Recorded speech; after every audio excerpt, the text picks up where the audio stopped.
به نام یزدان بخشنده، سلام و عرض ادب دارم خدمت همه شما عزیزای بیننده. خوش آمدید به یکی از برنامه‌های دیگر افتخار. طبق معمول من میلاد نجیب بازم با جمع از همکارانم در یکی از برنامه‌های دیگر در حضور شما قرار داریم. آرزو می‌کنم که تا پایان بیننده این برنامه باشید. قرار است که رقابت‌های آسیایی چین برگزار شود و همچنان جای خوشبختی است که ورزشکاران افغانستان هم در شورای مختلف قرار است به او رقابت‌ها به نمایندگی از افغانستان حضور پیدا بکنند و انشالله که نمایندگی خوبی در رقابت‌های مهم برای خانواده ورزش افغانستان داشته باشد.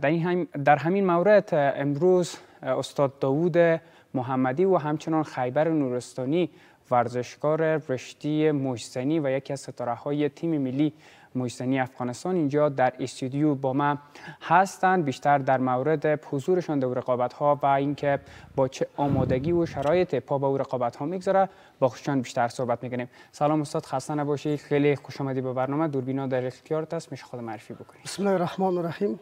سلام خدا خدمت شما و طریق شما خدمت تلویزیون ملی بین المللی شما. از خدا آرزو دارم که صحت کامل داشته باشین. بنده در خدمتتون. سلامت بخیر باشید. همچنان خیبر نورستانی هم از خیبر جان خیلی خوش آمدی. سلام.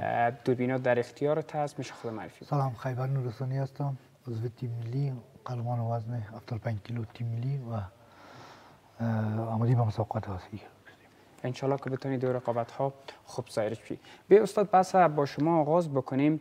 در مورد حضور کاروان رشته موج‌زنی افغانستان بر رقابت های آسیایی چین یک معلومات کلی به ما و بیننده ها ارائه بکنیم. بسم الله الرحمن الرحیم. خدا را شکرگزار هستیم که ورزشکارایی داریم که به امر خداوند آمادگی در مسابقاتی که به کشور آسیایی کشور چین میرن کسب سهمیه است. اینا باز خداوند یک رحم روشنی کنه که به امر پروردگار مسابقات نتیجه بتن. اینا که بخیر مسابقات جهانی باز به امر الله عزیز سهم میگیرن. این هم دیگه افتخار به ملت افغانستان. از یک چیز براتون بگویم، ورزشکارای افغانی که خصوصا هر رشته که است باشه، چی بوکس، چی ویشو، چی جیدو، اینا از غیرت افغانیشان است که میرن در این مسابقات اشتراک میکنن. هدف که در افغانستان فعلا خودتون میبینین که در چی حالت است، اما بازم پناهشان به الله. انشالله که ورزشکارای افغانستان با آمادگی‌های خوبی پا به رقابت‌ها بگذارن. همچنان خیبر نورستانی بر ما از آمادگی‌های خود میگه بدون شک این رویداد یک رویداد بسیار کلان است، نه تنها برای جهان، برای ورزشکارای افغانستان هم از اهمیت بالای برخوردار است. خیبر جان، در مورد آمادگی‌های بر ما بگو که به خاطر این رقابت‌ها از چه مدت به این سو آمادگی گرفته بودی؟ مدت 4 ماه میشه که تحت نظر استاد عزیز نورستانی و تینر خود ما و تینرهای تیم ملی ما، استاد داوود محمودی، استاد امین بارز و استاد سیدارون سادات که تمرینات خود به مدت 4 ماه میشه که من تمرینات خود صبح دیگر تحت نظر دیا به ویژه اساسی و تکنیکی من پیش میبرم. تمریناتی خود پیش میبرم. آمادگی زیاد گرفتیم چون که مسابقات آسیایی است که از ما هم آسیایی میشه، هم کسب سهمیه میشه. کسب سهمیه فرانسه میشه که مسابقات بسیار مسابقات قوی است. کل با اروپا هم شاید اشتراک کنده که به خاطر کسب سهمیه فرانسه هر کس میخواد که کسب سهمیه فرانسه رو بیاره به مسابقات جهانی 2024. بسیار خوب. باید در رقابت‌های آسیایی چین کدام عنوان خودت مشخصاً باید کسب بکنی تا اینکه کسب سهمیه المپیک پاریس 2024 شوی؟ ما باید در کسب سهمیه اول است، باید از اول دوم سوم انتخاب میشه. بسیار خوب. تا چهارم انتخاب میشه. بله. یعنی بچه‌ای که بچه‌ای کسب هم که مثلا کشورهایی که مثلا اقتصاد ضعیف باشه چی باشه، بوکس خوبش که باشه، بسیار نمرات کم باخته باشه چی باشه، باز هم کسب سهمیه میشه. بسیار خوب. معیارش دقیق مشخص است خیبر جان که با چه معیار، کدام معیارها را باید ورزشکارای رشته موج‌زنی در رقابت‌ها پورا بسازد تا اینکه راسن را پیدا بکنه به رقابت‌های المپیک جهانی پاریس؟ این باید است هر ورزشکار بردای خوب داشته باشه، برد مثلا پیش برد داشته باشه. بسیار پیش برد داشته باشه. کسی که میتونه مقام اول هم بگیره، مقام دوم، مقام سوم تا مقام چهارم مدال میتونه یا از اونجا چی میشن؟ کسب سهمیه میشن. از اونجا کسب سهمیه میشن، باز از اون طرف از طریق قایوا یا قرنطینه کل چیز مصارف یا کلشون میشه یا در کسب سهمیه فرانسه انتخاب میشن. انشالله. به خودت برمیگردم خیبر جان. استاد در مورد حضور ورزشکارای رشته موسنی بر ما بگو. کاروان رشته موسنی را در رقابت‌های آسیایی چین چند تن ورزشکار و هیئت رهبری تشکیل خواهد داد؟ خب خدا را شکرگزار هستیم که ما در افغانستان 4 تیم ملی بوکسینگ افغانستان است که اسمش گفتن نمیتونم، گرچه خیبر جان ذکر کرد دیگه. هدف که اینها 4 ترینر که کسی که در اصلش هست، ما که فعلا اینجا آمدیم، هم سفر که از ایران نیستم، ما من یک برادر، من یک خدمتگار، باید از ما مظهر خدمت به اولادای مردم، به ورزشکارای ما داشته باشیم که استاد اماین بارگزی است، امرای زیا بارزی صاحب میرفت، اونا کدام مشکلی برشان پیش شد، باز ما اینجا آمدم. هدف است که این 4 ترینر زحمت کشیدین، عرق ریختاندین، هر کدام از این ورزشکارای ما زحمت کشیدین، توکلشان به خدا، چیز تکنیک تکتیکی که داریم سرشان کار میکنیم دیگه. مسابقات آسیایی قوی است، به امر پروردگار اگر زیا اشتراک کنند در این مسابقات، اگر کسب سهمیه شوند، این خب به ملت افغانستان بسیار یک پر افتخار، یک دستشان بالا میشه. و باز هم براتون میگم این غیرت افغانی است که به امر پروردگار به این مسابقات میرن، قابل قدر هستند، هر کدامشان زحمت میکشن، عرق ریختاندیم، خودم ترینرایشان هم دیگه پناهشان به الله، چیزی که تلاش میکنیم. استاد دقیق سوال ما این بود که در چند وزن ورزشکارای رشته موسنی به رقابت ها اعزام میشه؟ یکی وزن 71 کیلوگرم است، ادریس 57 52 کیلو 51 کیلو جبار است. اینا به مسابقات میرن. خداوند دیگه دست پر 3 ورزشکار است. بله 3 از تیم بوکس. امید از خان داریم که ورزش‌های دیگه هم است که به امر خداوند همین بیرق افغانستان لا اله محمد رسول الله است، این به امر خداوند بلند کردن، از هیچ خود باید است زحمت کشیدین سرشان ان شاء الله. خیبر جان، خودت در کدام وزن قرار است به نمایندگی از افغانستان در رقابت ها مبارزه بکنی؟ من خودم اول قهرمان وزن 75 کیلوگرم هستم. باید من 75 کیلوگرم میرفتم. باز به مسابقات کسب سهمیه فرانسه کم مانده بود، این وزن 75 کیلوگرم از بین رفت. باز این نامه ما که رفته بود که باز از چیز چین بر ما مکتوب آمد که باید در هفته یک تو مسابقه کنی که هم مسابقات تصویری کنی، هم کسب سهمیه فرانسه کنی. من فعلا در وزن 71 کیلوگرم میرم. ان شاء الله که بتونی در وزن خودت مثل رقابت‌های گذشته افتخار آفرین برای مردم افغانستان بکنی. بدون شک ورزشکارای افغانستان هم در هر رشته ورزشی برای این رویداد کلان که رقابت‌های آسیایی چین است آمادگی گرفتند. در هر رشته ورزشی، چه ووشو است، چه بوکس است، چه جودو است، واقعا ورزشکارا شب و روز عرق ریختند. تا جایی که من ارتباط دارم با ورزشکارا، از 3 الی 4 ماه به این سو درگیر تمرینات سخت و نفسگیر بودن تا اینکه بتونن در رقابت‌ها حضور پیدا بکنند و یک نتیجه خوبی را برای خانواده ورزش افغانستان کسب بکنند. چه خوب است بریم با هم یک بسته تصویری از جریان تمرین‌های ملی پوشان موسنی افغانستان را با هم ببینیم و در ادامه بازم برنامه افتخار همچنان ادامه دارد.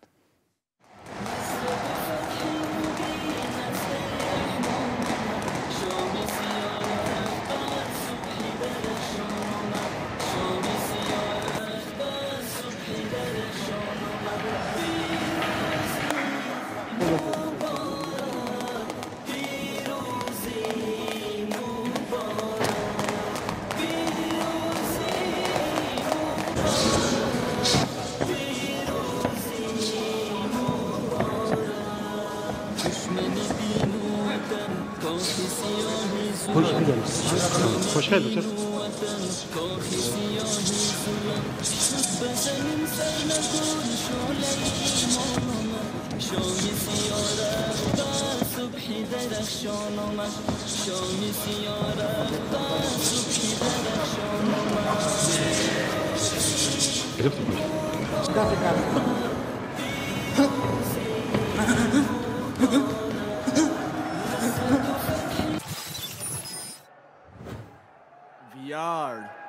افتخار.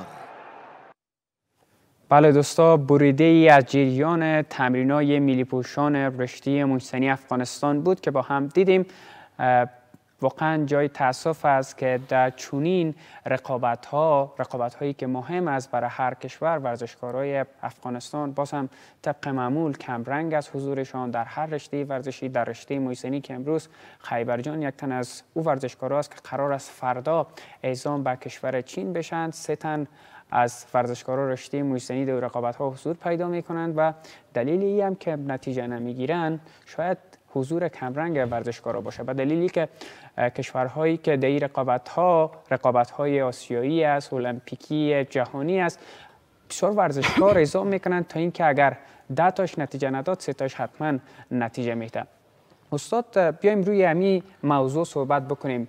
چرا حضور ورزشکارای رشته محسنی و سایر رشته های دیگر در چنین رقابت های جهانی و مهم کمرنگ است؟ یک چیز خب براتون بگم، خوب سوال کردین، خدا را شکرگزار هستیم. یکی خب باید است که هر کشوری که مسابقات میشه آمادگی دارن بچه‌هایشان، مثل که ما سری بچه‌های قهرمانا داریم، اینا باید است اقلا عموما که کلاس ها را اگر نگیرن اقلا 5 نفر 6 نفر بگیرن. یکی اون دیگه پروردگار میفهمه، دیگه فعلا 3 نفری که میرن مسابقات چین کشور آسیایی دیگه خواست الله عزیز اگر می بود، اگر مثلا 7 نفر می بود 8 نفر می بود، اقلا 8 نفر 9 نفر می بود، نتایج امور سره میدم. اما پناهشان به خدا، البته دولت امارات فکر کنم بودجه نداره یا چه رقم رو خود پروردگار میفهمه، دیگه 3 نفر انتخاب کرده. از رشته بوکس نمیفهمه، رشته دیگه چند نفر است. باید از تعداد زیاد می بود، به نفع افغانستان است. الله عزیز است.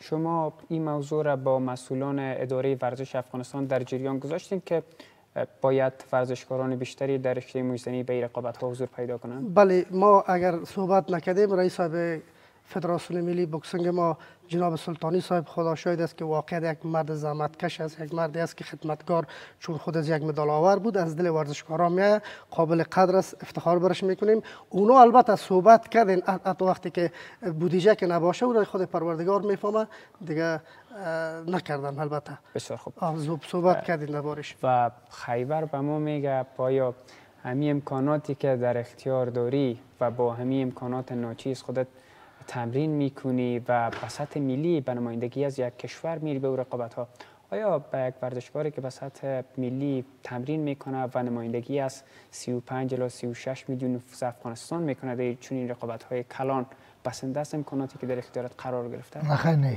این امکانات چی نیست. حتی ورزشکاری که در مسابقات قوی یا مسابقات کسب سمیه یا مسابقات آسیایی که میره، یا دیگه کشور خودم، هر کشور ما خودم البته که بودجه نداره یا چی نداره، دیگه کشورها حق ماست، از هر کمک ها میشه، کل چیز میشه، به ورزشکارا کمک میشه، به ورزشکار کمک نمیشه. 2 سال شد، نیم سال شد که هستی ما را کسلان نداره. هستی از بوکس نیست، از کل ورزشکار هستی بوکس ورزشکار نداره. اگر سچ هم 13 افغانی میشه، امور هم ندارن دیگه. ما به زور پروردگار، به زور عرق ریختیم و زحمت خود کشیدیم، به زور غیرت خود میتونیم که نتیجه بگیریم. اگر امکانات را که ما داریم فکر نمیکنم.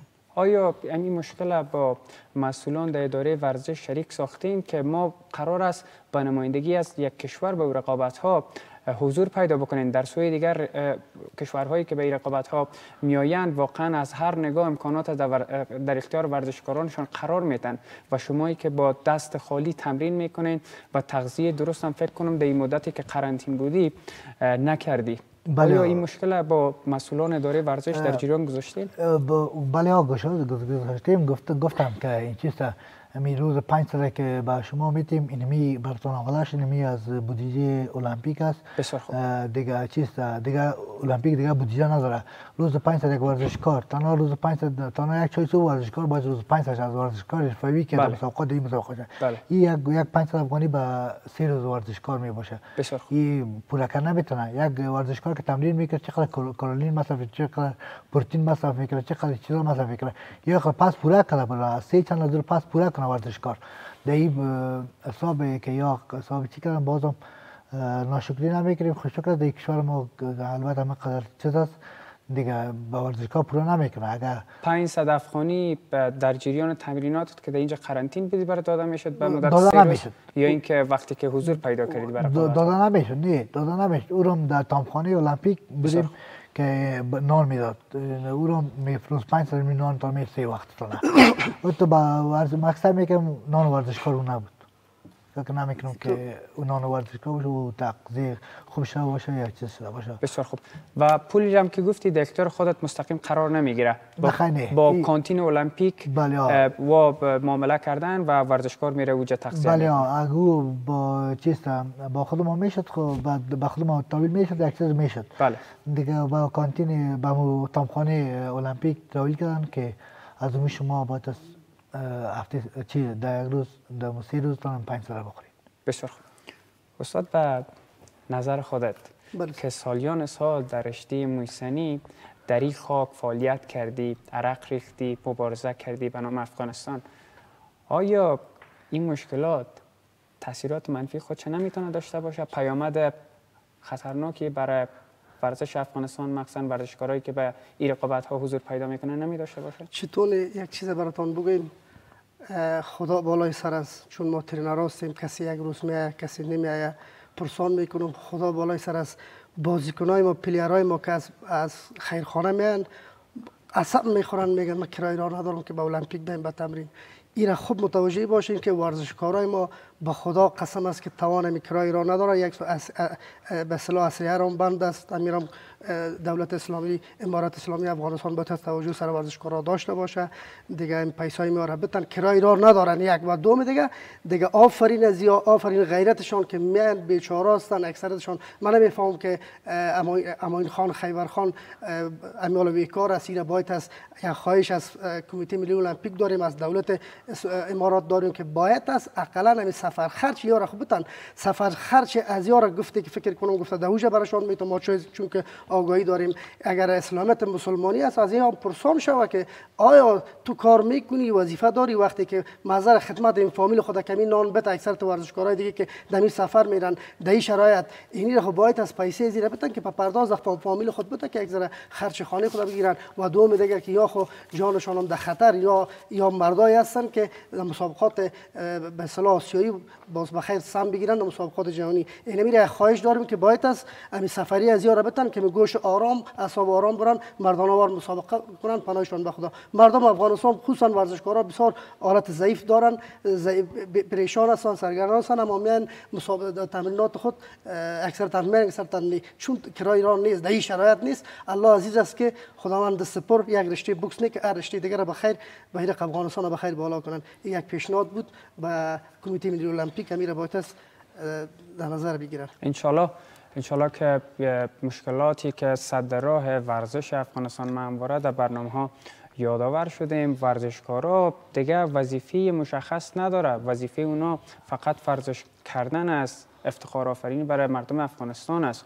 بیاین در کنار ورزشکارا باشیم و ما نمیگیم چیزی بالاتر از توانتان در اختیار ورزشکارای هر رشته ورزشی که نمایندگی از افغانستان در رقابت‌های بیرونی و مهم حضور پیدا میکنن قرار بدین. چیزی که در توان است واقعا در اختیار ورزشکارا قرار بگیره تا اینکه یا با خیال راحت به اون رقابت‌ها حضور پیدا بکنن. وقتی که تمام هوش و فکر ازی روی بودجه باشه، اقتصاد باشه، به رقابت‌ها حضور پیدا بکنه، نتیجه نگیره، اولین کسایی که اینا را نقد میکنه مردم افغانستان است. ولی اونا درک نمیکنن که اینا با چه شرایطی آمادگی گرفتن، با دست خالی به رقابت‌ها حضور پیدا کردن. حداقل پرچم افغانستان که در اونجا به احتساس در میاره، این خودش یک افتخار است، یک حرف بسیار کلان است. انشالله که مشکلات حل شود و بتونیم که یک خانواده ورزش قوی در رشته‌های مختلف برای افغانستان آماده بکنیم تا اینکه همین اندک ورزشکارانی هم که در رقابت‌ها حضور پیدا میکنن نتیجه کسب کنن. بریم با هم یک بسته تصویری را ببینیم و بازم برنامه ادامه داره.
افتخار. درود مجدد، برگشتیم و بازم ادامه برنامه است. صحبت میکنیم با خیبر جان. خیبر جان، بیم روی از این صحبت بکنیم که این مبارزه که قرار است انجام بدی و این سفر چندمین مبارزه و حضور در رقابت‌های جهانی به شمار میره. مسابقات جهانی خود 3-4 پیرا اشتراک کردیم که یک در مسابقات آسیایی، مسابقات آسیایی زیاد اشتراک کردیم و در مسابقات قوی که است این دفعه 4م است که ما اشتراک میکنم. بسیار خوب. و نتایج گذشته در سال 2011 که کسب سهمیه فرانسه بود، کسب سهمیه لندن بود، با 2 بود کردم کسب سهمیه را گرفته بودم. خب باز چون یک مشکلات یک چیزا بود در کسب سهمیه لندن رفتن نتونستم و در روزهای دیگه در مسابقات آسیایی مدال نقره دارم و در مسابقات جنوب آسیا مدال برنز دارم. بسیار خوب. دوستان، یک چیز باید یادآور بشم که خیبر جان یکی از ستاره های رشته موزنی افغانستان است. ما در برنامه های گذشته هم خیبر را در استودیو با خود داشتیم و روی برنامه ها و رقابتی که بالای عنوان کسب سهمیه تیم ملی موزنی افغانستان انجام داده بود دعوت کرده بودیم. واقعا بسیار مدال و تحسین‌نامه و کارنامه درخشان و پرافتخاری را ثبت کرده برای ورزش موزنی افغانستان. انشالله که بتونه در این رقابت ها نتایج خوبی را به خانواده رشته موزنی افغانستان کسب کنه. استاد، ورزشکارانی که شما یادآور شدین، 3 ورزشکاری که قرار است به نمایندگی از فدراسیون موزنی افغانستان در رقابت ها حضور پیدا بکنن، آشنایی داریم؟ آیا صادقانه گزینش شده یا خیر؟ بله، یک چیز پیشتر سوال کردین. اگر امکانات می بود به اصطلاح تعداد ورزشکارای ما زیاد میشد، ما شاید که 7 کلاس می گرفتیم، 8 کلاس یا 5 کلاس. خدا را باز هم شکرگزار هستیم که 4 تینر تیم ملی بوکسینگ افغانستان این 3 پلیر که انتخاب کردن، اینا یک بوکسرای هستند که یا شایسته هستند، قهرمان هستند دیگه. دقات ازیا یگانه کسی که از خیبر جان واقعیت مسابقات خارجی کرده، بهترین بوکسر است، مدال آور است و افتخار برش میکنیم که باز هم در این سفر با امرای 2 بازیکن دیگه با امرای استاد اماین بارگزای صاحب رونده هستند بخیر با امید پیروزی دیگه. اماین خان در بین 3 ورزشکارایی که هستند اونام قهرمان هستند، قابل قدر هستند. جبار جان در وزن 51 کیلو بهترین بوکسر است که اولین سال است فکر کنم اول شده تیم ملی و امیر رقم ادریس جان است. ادریس جان گرچه اینا قهرمانای هستند که قابل قدر هستند، اینا مسابقه خارجی نکردین. دقات از یا کسی است که خیبر نورستانی بهترین بوکسر ماست، اونها هم بهترین بوکسر ماست که در این سفر میرن دیگه. اینا مسابقه خارجی کردین، مدال آور هستند. با امیدی که الله عزیز تنها بوکسنی که همه ورزشکارای دیگه که به اصطلاح این مسابقات میرن، مسابقات آسیایی، به امر پروردگار پرچم افغانستان را بلند کنن، قابل قدر هستند. اما دقاتشان خیبر جان واقعیت مسابقه خارجی کرده، 2 بازیکن ما نکرده. بسیار خوب. خیبر جان، بریم روی ازی هم صحبت بکنیم که خودت چون تجربه حضور در میدان‌های جهانی را داری، قرار است 2 هموطن دیگه که در رشته موزنی با خودت همسفر است و قرار است به نمایندگی از رشته موزنی افغانستان با رقابت‌ها حضور پیدا بکنه، چقدر تجربه رقابت‌های بیرون مرزی تا با اونایی که نخستین بار از به رقابت‌ها حضور پیدا میکنن شریک ساخته؟ ما دائم در تمرینات که شون یک جای می باشیم برشون میگیم که در این وقت که در میدان میذاری فکر کنی که نگویی که ما که فلانی که کشور هستم که فلانی کشور کنم، فکر کنی که در رنگ مسابقه میذاری، در کلاب میذاری، در کلاب کار میکنین که یک پانتیناتون کار میکنین. اتو نکنی که حالا خیلی چیز محکم است از بساب این چیز دیگه ما امکاناتی ما کم است. فکر نکنی که کشور ما دارم که او قوی از چیز برد، از چیز برد. نه، فکر کنی که ما که هم پانتینر کلاب هم دارم، 3 راوند میدارم، 3 دقیقه 9 دقیقه میدارم، اما تو صحیح بوکس کنم. ترسنده بوکس نکنید. دائم وقت که مسابقه میکنید هم دلجام دارین، ترس نداشته باشین، راست نداشته باشین. اگر ترس یاد داشته باشی هم نفس میسوزه، هم کوتاه میکنه، هم چیکار میکنه. تجربه رو بهشون گفته میرم. فضل خدا امید از خدا دارم که هم جبار جان هم ادریس جان جعفری که از مسابقات نتیجه بگیرن ان شاء الله. و در موردی هم بر ما بگو که چقدر همین سخنانت به اونا انرژی داده؟ والا انرژی زیاد داده، انرژی زیاد دادشان. والا پسرم که ما آمدیم یک بمونن گفتیم بریم تلویزیون بریم ما در بند هستیم دیگه کارشون خوب شده شوق یاشون زیاد شده و جرأت یاشون زیاد شده تو میگه که من جبار جان از بچه قندار ماست تیم ملی قندار ماست براش گفتم که فلوی باش گفت بخدا گفت بخدا درین که داریم گفت این من فکر نمی که از کدام کرد فکر کرد یک جای دیگه است ما بسیار خوب ان شاء الله که همین قصه بشه و با اراده راسخ پا به دوشک رقابت بگذارین هر ورزشکار ما در هر رشته که است و بتونین که پرچم افغانستان در رقابت ها به اهتزاز در بیاریم. کدام حرف و حدیثی قبل از اینکه خیبر نورستانی عازم چین بشه بر مردم خود داره؟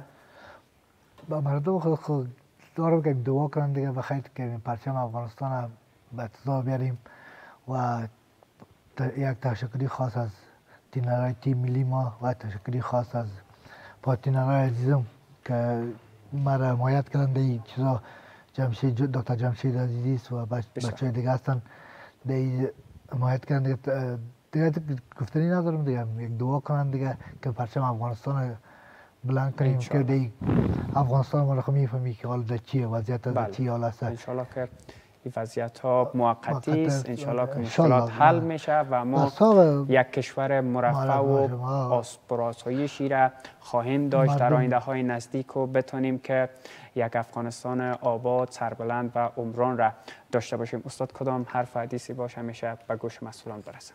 چنانه من گفتنی داشتم میخواستم که شما می سوال کنین. یکی خداوند را شکرگزار هستیم که اسلام هستیم، خدا را شکرگزار هستیم که پیرو دین رسول خدا هستیم یک و عمیق میگم که مردم افغانستان بس از چقدر جنگ است خدا او را سی اشکای ما میریزه به خاطر این اشکا میریزه که هر کس دولتی است که پروردگار یک مردم افغانستان متحد به تا چه وقت انگلیس و کافر لهین بین مسلمانان جنگ پرتن. از خدا آرزو داریم که دیگر نه کسی پشتون بگه نه ازبک بگه نه هزاره بگه، کل ما افغان هستیم، کل ما مسلمان هستیم، کل ما به زیر بیرق لا اله الا محمد رسول الله به خیر زندگی میکنیم. خدا را شکرگزار هستیم اما اتفاق متحد باید از باشیم بس از دیگه جنگ خونریزی را بس الله عزیز است که به خیر بس شود. ان شاء الله که مشکلات حل بشه و ما حالا یک افغانستان داریم که همه متحد است، همبستگی وجود داره، اتفاق است، برادری است و پیچ موضوعات قومی و لسانی و سمتی نداریم و نخواهیم داشت. انشالله که هر ورزشکار، هر جوان همین دیدگاه را داشته باشه و به دور از اون مسائل بیاید برای افغانستان متحد کار بکنیم تا اینکه افغانستان را به پله‌های موفقیت برسانیم. از شما هم سپاسگزار هستم که تا این دم بیننده بودید. به این ترتیب میرسیم به پایان بخش نخست. در ادامه بازم من مهمان دارم و بیشتر روی مشکلات ورزش افغانستان در یکی از رشته‌های دیگر صحبت خواهیم کرد.